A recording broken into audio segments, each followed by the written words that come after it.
Hi students, ഇന്ന് നമ്മൾ discuss ചെയ്യുന്നത് +2 ഫിസിക്സിലെ ഫോക്കസ് ഏരിയാസ് ആണ്. നമുക്കറിയാം, ഇപ്പോൾ മാർച്ച് 17 കൂടി തന്നെ 10ാം ക്ലാസ്സിലെയും +2വിലെയും എക്സാംസ് സ്റ്റാർട്ട് ചെയ്യുവാണല്ലേ. അപ്പോൾ നമ്മളുടെ ഈ കോവിഡ് പ്രമാണിച്ച് നമ്മളുടെ പാഠപുസ്തകത്തിൽ ചാപ്റ്റേഴ്സിനൊക്കെ കുറച്ച് കുറവ് വന്നിട്ടുണ്ട്. അപ്പോൾ ചാപ്റ്റേഴ്സ് കുറച്ച് ഭാഗങ്ങൾ അവർ ഓരോ ചാപ്റ്ററിൽ നിന്നും കുറച്ച് ഭാഗങ്ങൾ എടുത്ത് മാറ്റിയിട്ടുണ്ട്. അങ്ങനെ ഫോക്കസ് ഏരിയാസ് പബ്ലിഷ് ചെയ്തിട്ടുണ്ട് അല്ലേ. അപ്പം ഈ ഫോക്കസ് ഏരിയാസിൽ നിന്നായിരിക്കും കൂടുതൽ ക്വസ്റ്റ്യൻസും സ്ട്രെസ് ഔട്ട് ചെയ്ത് വരുന്നത്. അപ്പോൾ നമ്മളിന്ന് ഡിസ്കസ് ചെയ്യുന്നത് +2 ഫിസിക്സിലെ ഫോക്കസ് ഏരിയകളാണ്. ഈ മാർച്ച് 17 തന്നെ ഈ ഫോക്കസ് ഏരിയാസ് നമുക്ക് കവർ ചെയ്യാൻ പറ്റുമെന്ന് ഞാൻ വിശ്വസിക്കുന്നു. അപ്പോൾ നിങ്ങൾ ആദ്യമായിട്ടാണ് എൻ്റെ ചാനൽ കാണുന്നതെങ്കിൽ സബ്സ്ക്രൈബ് ചെയ്യാത്തവരുണ്ടെങ്കിൽ സബ്സ്ക്രൈബ് ചെയ്യുക. അപ്പോൾ തുടർന്നുള്ള ക്ലാസ്സുകളും നിങ്ങൾക്ക് ലഭിക്കുന്നതാണ്. നമുക്കപ്പോൾ ചാപ്റ്റേഴ്സ് ഒന്ന് പരിചയപ്പെടാം അല്ലേ. +2 ഫിസിക്സിലെ മെയിനായിട്ടും 14 ചാപ്റ്റേഴ്സാണുള്ളത്. അതിൽ ഒന്നാമത്തെ ചാപ്റ്ററാണ് electric charges and fields. Second chapter electrostatic potential and capacitance. Chapter number 3 current electricity. Chapter number 4 moving charges and magnetism. Chapter number 5 magnetism and matter. Chapter number 6 electromagnetic induction. Chapter number 7 alternating current. Chapter number 8 electromagnetic waves. Chapter 9 ray optics and optical instruments. Chapter 10 wave optics. Chapter 11 dual nature of matter and radiation. Chapter number 12 atoms. Chapter 13 nuclei. Chapter 14 semiconductor electronics. അങ്ങനെ 1 മുതൽ 14 chapters ആണ് നമ്മളിന്ന് ഈ ഒരു ക്ലാസ്സിലൂടെ നമ്മൾ 14 ചാപ്റ്റേഴ്സും ഈ March 17 കൂടി തന്നെ ക്ലാസ് ആയിട്ട് ഇടാമെന്ന് വിചാരിക്കുന്നു. അപ്പം നിങ്ങളുടെ സപ്പോർട്ട് വേണം. അപ്പോൾ ചാനൽ സബ്സ്ക്രൈബ് ചെയ്യാത്തവരുണ്ടെങ്കിൽ സബ്സ്ക്രൈബ് ചെയ്യുക. നമുക്ക് സ്റ്റാർട്ട് ചെയ്യാം. Chapter number 1 electric charges and fields. Electric charges and fields എന്ന ചാപ്റ്ററിലെ കുറച്ച് ഭാഗങ്ങളാണ് നമ്മൾ ഡിസ്കസ് ചെയ്യുന്നത്. അപ്പോൾ നമുക്ക് പാഠഭാഗത്തേക്ക് കടക്കാം.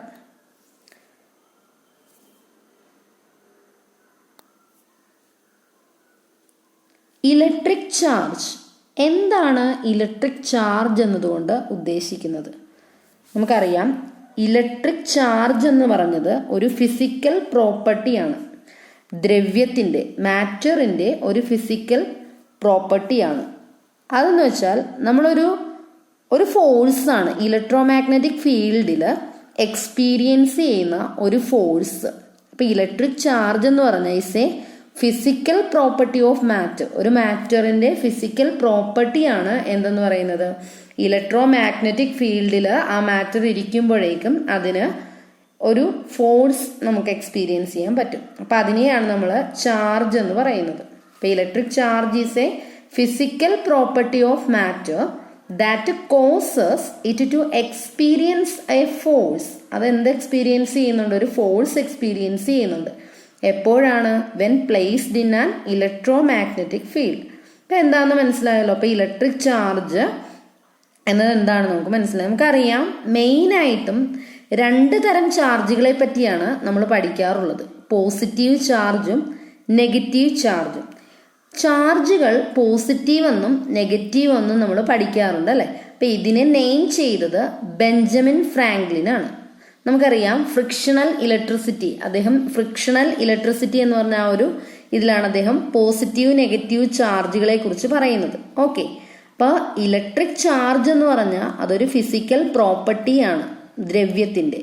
അതായത് അതിന് ഒരു ഫോഴ്സ് എക്സ്പീരിയൻസ് ചെയ്യും. എപ്പോഴാണ്? അത് ഇലക്ട്രോമാഗ്നറ്റിക് ഫീൽഡിൽ ഇരിക്കുമ്പോൾ. Okay, like charges repel. ഒരേപോലത്തെ ചാർജുകൾ റിപ്പല് ചെയ്യും എന്ന് പറഞ്ഞാൽ ഒരേ തരം ചാർജുകൾ അടുത്ത് വെച്ചിരുന്നാൽ അത് അകന്നു പോവുകയും വ്യത്യസ്ത തരം ചാർജ്, അതായത് ഉദാഹരണമായിട്ട് ഒരു പോസിറ്റീവും ഒരു നെഗറ്റീവും ചാർജ് അടുത്ത് വെച്ചിരുന്നാൽ അവ തമ്മിൽ അട്രാക്ട് ചെയ്യുകയാണ് ചെയ്യുന്നത്. ഇത് ചാർജിൻ്റെ, ഇലക്ട്രിക് ചാർജിൻ്റെ ഒരു പ്രോപ്പർട്ടിയാണ്. സിമ്പിളായിട്ട് പറയുവാണെങ്കിൽ like charges ripple with each other and unlike charges attract with each other. അതിനൊരു ഉദാഹരണം തന്നിട്ടുണ്ട്. ആംബർ വൂൾ അല്ലെങ്കിൽ സിൽക്ക് കൊണ്ട് നമ്മൾ റബ്ബ് ചെയ്യുന്നു എന്ന് പറയുമ്പോൾ ഉരസുന്നു. അതായത് ആംബർ എടുത്തിട്ട് അത് വൂൾ അല്ലെങ്കിൽ സിൽക്ക് കൊണ്ട് നമ്മൾ റബ്ബ് ചെയ്ത് കഴിഞ്ഞാൽ നമുക്കറിയാം ആംബറിന് ഒരു ചാർജ് കിട്ടും, അതുപോലെ തന്നെ സിൽക്കിന് അതിൻ്റെ ഓപ്പോസിറ്റ് ചാർജാണ് കിട്ടുന്നത്. അങ്ങനെയാണെങ്കിൽ നമ്മളിങ്ങനെ റബ്ബ് ചെയ്ത് വെച്ചിരിക്കുന്ന ഈ സിൽക്ക് അതിൻ്റെ അടുത്തേക്ക് നമ്മൾ ക്ലോത്ത് കൊണ്ടുവരുവാണെങ്കിൽ cloth attract light object. Cloth light ഒബ്ജക്ട്സുകളെ എന്ത് ചെയ്യുന്നുണ്ട്? അട്രാക്റ്റ് ചെയ്യുന്നുണ്ട്. അപ്പോൾ ഇത് ചാർജുകൾ, രണ്ട് ചാർജുകൾ വ്യത്യസ്തമാണെങ്കിൽ അവ അട്രാക്റ്റ് ചെയ്യുമെന്നും രണ്ട് ചാർജുകൾ സെയിം ആണെങ്കിൽ അത് റിപ്പൽ ചെയ്യുമെന്നും ഉള്ള ഉദാഹരണമാണ് ഈ പറഞ്ഞത്. ഓക്കെ, ടെക്സ്റ്റ് ബുക്കിൽ കൂടുതൽ ഉദാഹരണങ്ങളുണ്ട്. നിങ്ങളിപ്പോൾ സിമ്പിളായിട്ട് കുറച്ച് ഉദാഹരണങ്ങൾ പഠിച്ചു വെക്കുക. ഇപ്പം ഈ ആംബറിൻ്റെയും സിൽക്കിൻ്റെയും അത് ഡിസ്കവർ ചെയ്തത് ടെയിൽസ് ആണ് കേട്ടോ. Next, the device for charge detection. അതായത് ഞാൻ ഇത്തിരി മുമ്പ് പറഞ്ഞു ആംബറും സിൽക്കും കൂടി റബ്ബ് ചെയ്യുന്നു എന്ന് പറഞ്ഞു. ആംബറിന് ഒരു ചാർജ് കിട്ടും, സിൽക്കിന് മറ്റൊരു ചാർജ് കിട്ടും.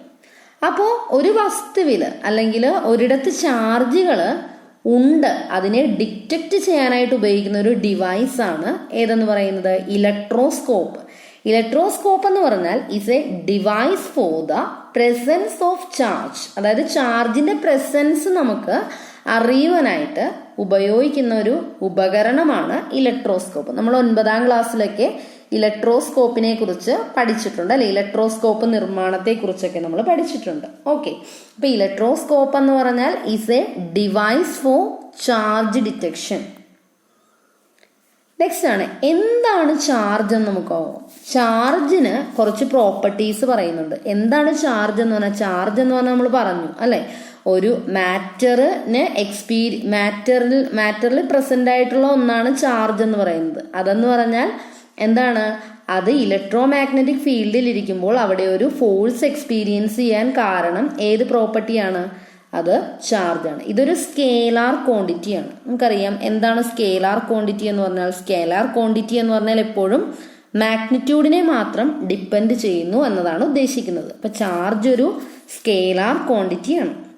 ഓക്കെ, അപ്പൊ SI unit of electric charge. ചാർജിന്റെ SI യൂണിറ്റ് എന്ന് പറയുന്നത് കൂളംബാണ്. ചാർജിന്റെ SI യൂണിറ്റ് കൂളംബാണ്. അത് ക്യാപിറ്റൽ C എന്ന ലെറ്റർ ഉപയോഗിച്ചാണ് നമ്മൾ സൂചിപ്പിക്കുന്നത്. ഓക്കെ, ഞാൻ പറഞ്ഞു ചാർജുകൾ പോസിറ്റീവും ഉണ്ട് നെഗറ്റീവും ഉണ്ടെന്ന് പറഞ്ഞു. നമുക്ക് പോസിറ്റീവ് ചാർജുള്ള ചാർജ്, നമ്മുടെ പ്രോട്ടോണിന്റെ ചാർജ് എന്ന് പറയുന്നത് പോസിറ്റീവ് ചാർജ് ആണ്. അങ്ങനെയാണെങ്കിൽ 1 കൂളംബ്, ഒരു കൂളംബ് എന്ന് പറഞ്ഞാൽ നമുക്കറിയാം 1.602192 ഇൻറ്റു 10⁻⁻19 കൂളംബാണ് കേട്ടോ. അങ്ങനെയാണെങ്കിൽ ഒരു പ്രോട്ടോണിന്റെ ചാർജ് എന്ന് പറയുന്നത് പ്ലസ് 1.602192 ഇൻറ്റു 10⁻⁻19 കൂളംബാണ്. പ്രോട്ടോണിന്റെ ചാർജ് പോസിറ്റീവ് ആണെന്നറിയാം. അതുപോലെ തന്നെ നെഗറ്റീവ് ആണ് ഇലക്ട്രോണിന്റെ ചാർജ്. ഇലക്ട്രോണിന്റെ ചാർജ് നെഗറ്റീവ് ആണ്.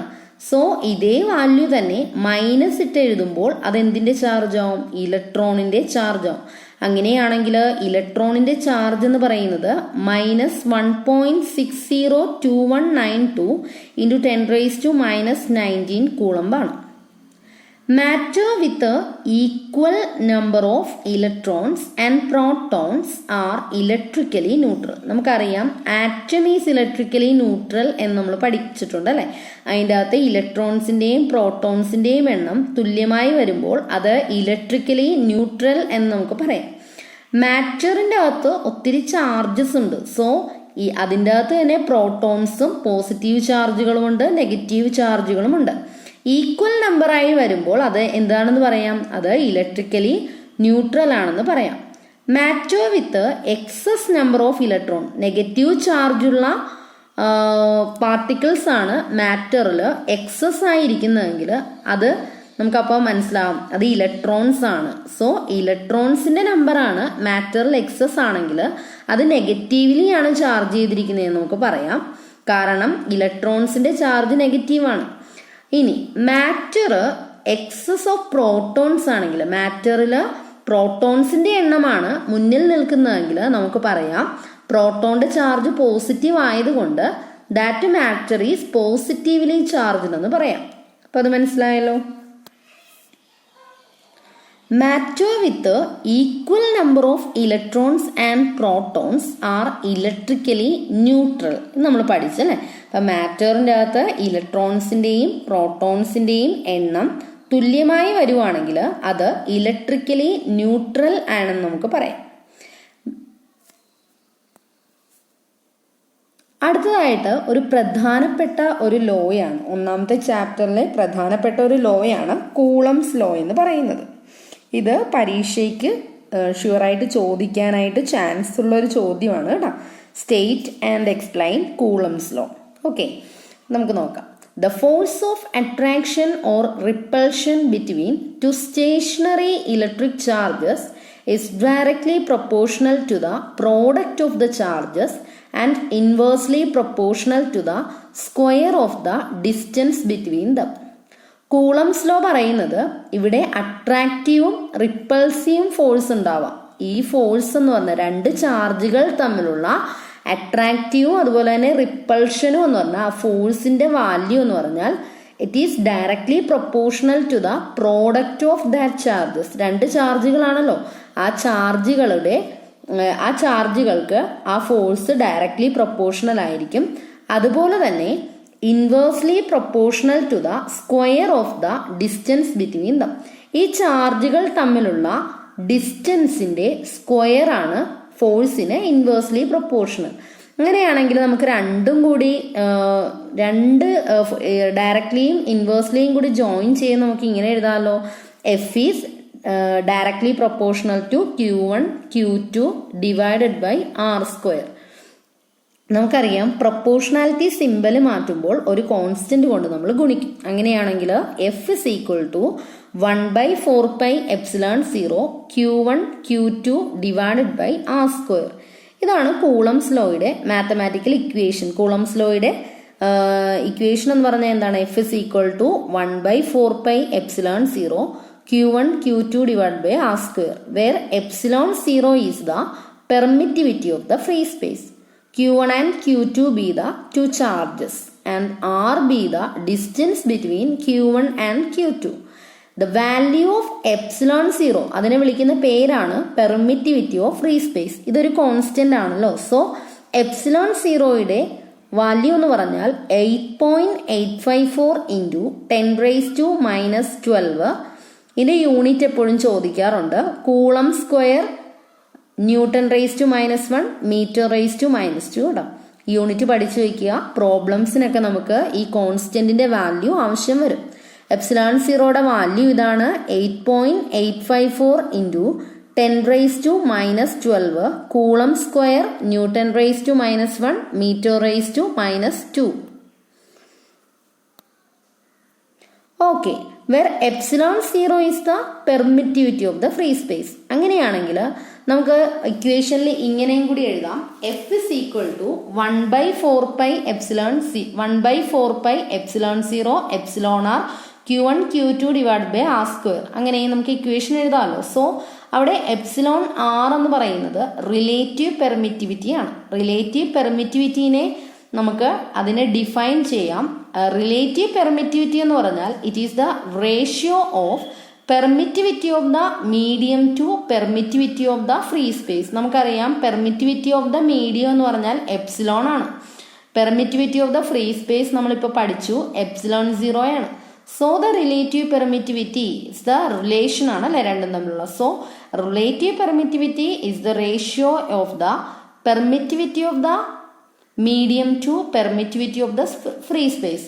That is εr is equal to epsilon divided by ε0. Next നമുക്ക് കൂളം നമുക്കറിയാം ചാർജിന്റെ യൂണിറ്റ് ആണ് കൂളം. അങ്ങനെയാണെങ്കിൽ നമുക്ക് ഒരു കൂളംബിനെ ഡിഫൈൻ ചെയ്യാം. Definition of 1 coulomb. അതായത് നമുക്കറിയാം equation F is equal to 1/4πε0 Q1 Q2 divide by R square എന്നാണ് അല്ലെ. അതിൽ നമുക്ക് ഒരു കൂളംബ് ചാർജ് കണ്ടുപിടിക്കണമെങ്കിൽ, ഒരു കൂളംബ് എന്നെ ഡിഫൈൻ ചെയ്യണമെങ്കിൽ ചാർജുകൾ രണ്ടും യൂണിറ്റി ആയിരിക്കണം. Q1ഉം Q2ഉം 1 കൂളംബ് ആയിരിക്കണം.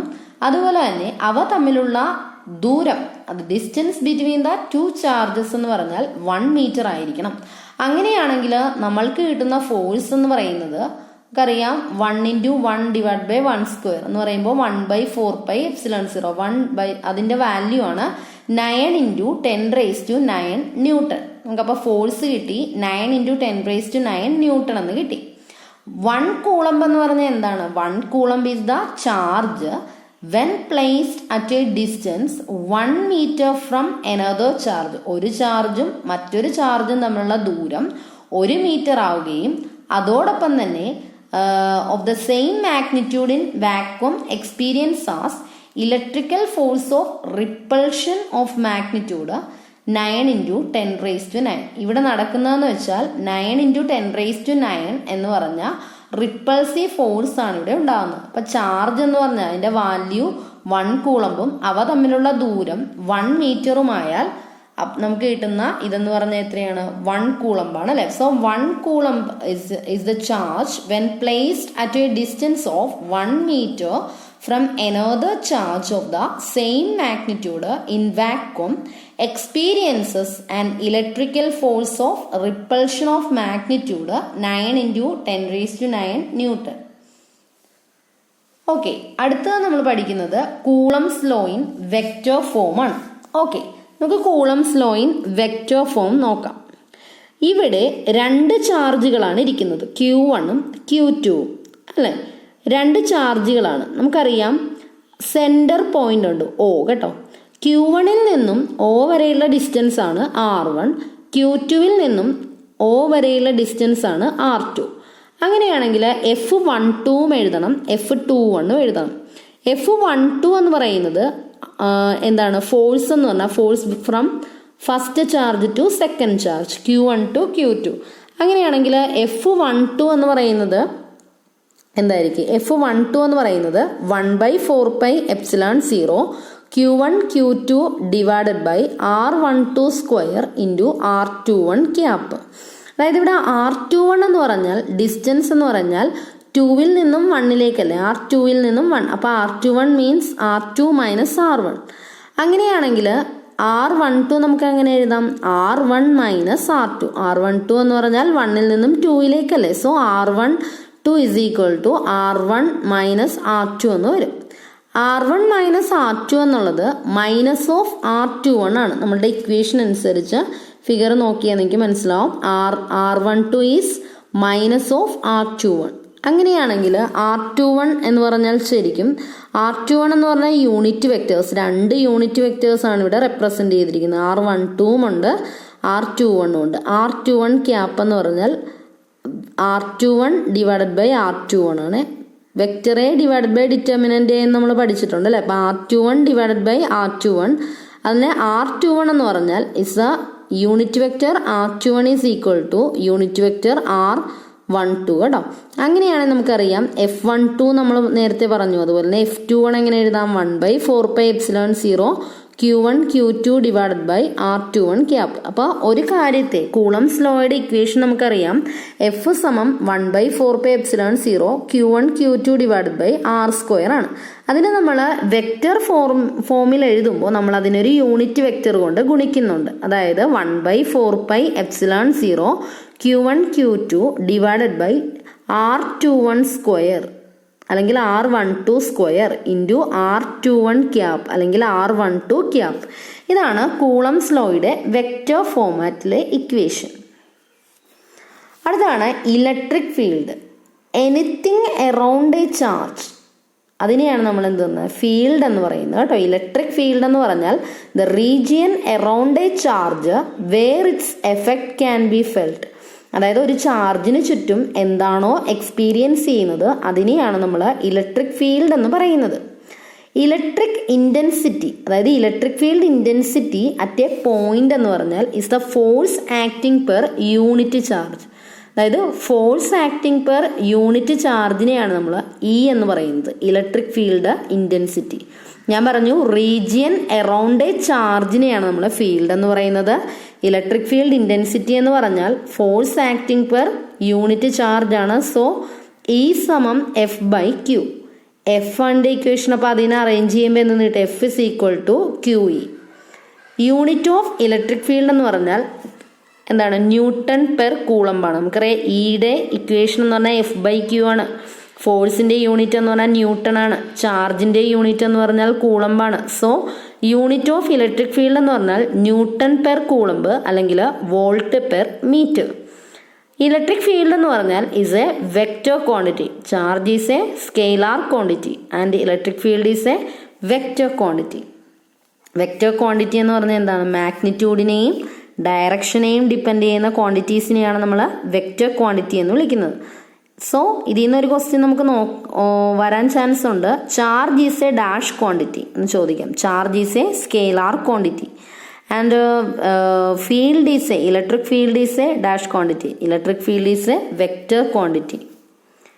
നെക്സ്റ്റ് നമുക്ക് നോക്കാം ഇക്വേഷൻസ്. നമുക്കറിയാം ഈ ഫോക്കസ് പോയിന്റിൽ എന്ന് പറഞ്ഞാൽ ശരിക്കും ക്യാപ്സ്യൂൾ രൂപത്തിലാണ് കൊടുത്തിരിക്കുന്നത്. നിങ്ങൾ അത്യാവശ്യം നന്നായിട്ടൊന്ന് നോക്കി പോവുകയാണെങ്കിൽ തന്നെ നിങ്ങൾക്ക് A+ വാങ്ങിക്കുന്നതിനും നല്ല ഉയർന്ന മാർക്ക് മേടിക്കുന്നതിനും യാതൊരു ബുദ്ധിമുട്ടും ഇല്ല. സോ നമുക്ക് നോക്കാം. Electric field due to a point charge, അതായത് ഒരു പോയിന്റ് ചാർജ് P എന്ന് പറഞ്ഞൊരു പോയിന്റ്, അതിലേക്ക് Q എന്ന് പറഞ്ഞൊരു പോയിന്റ് ചാർജ് ആക്ട് ചെയ്യുന്ന ഇലക്ട്രിക് ഫീൽഡ് ഇന്റൻസിറ്റി, ഇലക്ട്രിക് ഫീൽഡിന്റെ ഇക്വേഷൻ ആണ് E സമം 1/4πε0. ഞാൻ പറഞ്ഞു Q എന്ന് പറയുന്നത് ഒരു യൂണിറ്റ് ചാർജ് ആണ്.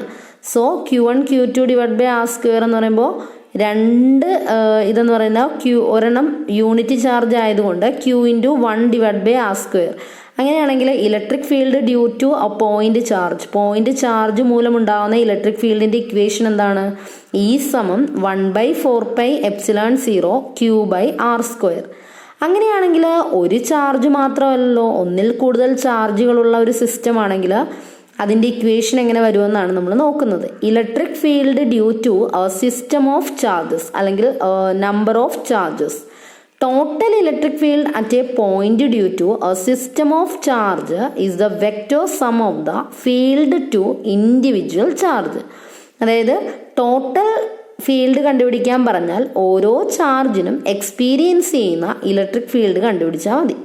അതിന്റെ സമ്മിനെയാണ് നമ്മൾ electric field due to a system of charges എന്ന് പറയുന്നത്. ഓരോ ചാർജിന്റെയും ഇലക്ട്രിക് ഫീൽഡിന്റെ ഇക്വേഷൻ കൂട്ടുമ്പോഴാണ് നമുക്ക് electric field due to a system of charges കിട്ടുന്നത്. അതായത് ഇവിടെ ഈ ഫിഗർ ഒന്ന് നോക്കുമ്പോൾ നിങ്ങൾക്കറിയാം Q1 Q2 Q3 അങ്ങനെ Q4 4 എന്തുണ്ട്? ചാർജസ് ഉണ്ട്. സെന്റർ ഒരു ലൈൻ ഉണ്ട് അല്ലെ. സോ Q1 നിന്നും R1P ഡിസ്റ്റൻസിലാണ്. P എന്ന് പറഞ്ഞൊരു പോയിന്റ് ഉണ്ട്. Q1 നിന്നും P എന്ന് പറഞ്ഞ പോയിന്റ് വരെയുള്ള ഡിസ്റ്റൻസ് R1P. Q2 നിന്നും P എന്ന് പറഞ്ഞ പോയിന്റ് വരെയുള്ള ഡിസ്റ്റൻസ് R2P.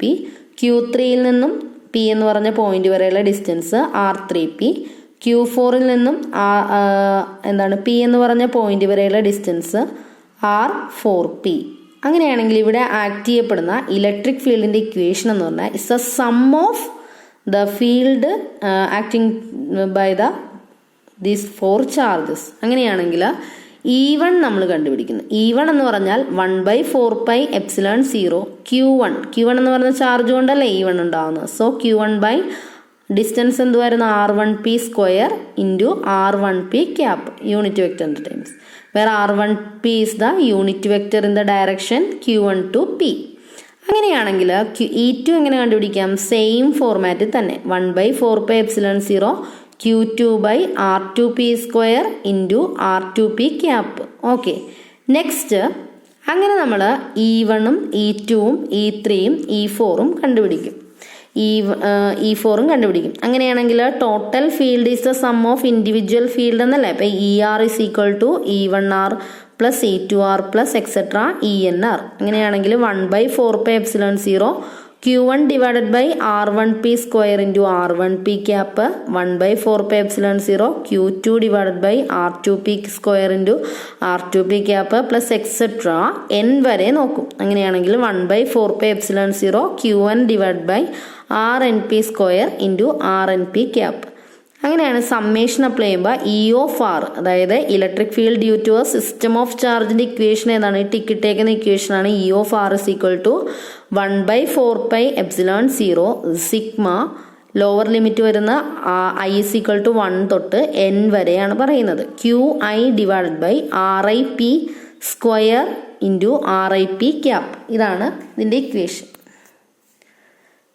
ഓക്കെ, അപ്പോൾ ഇന്ന് നമ്മൾ ഇത്രയും കാര്യങ്ങളാണെന്ന് ഡിസ്കസ് ചെയ്തത്. അപ്പോൾ നിങ്ങളെല്ലാവരും നന്നായിട്ട് വർക്ക് ചെയ്യുക. അപ്പോൾ നല്ലൊരു വിജയം എല്ലാവർക്കും ലഭിക്കട്ടെ എന്ന് ആശംസിക്കുന്നു. All the very best. Okay, thank you.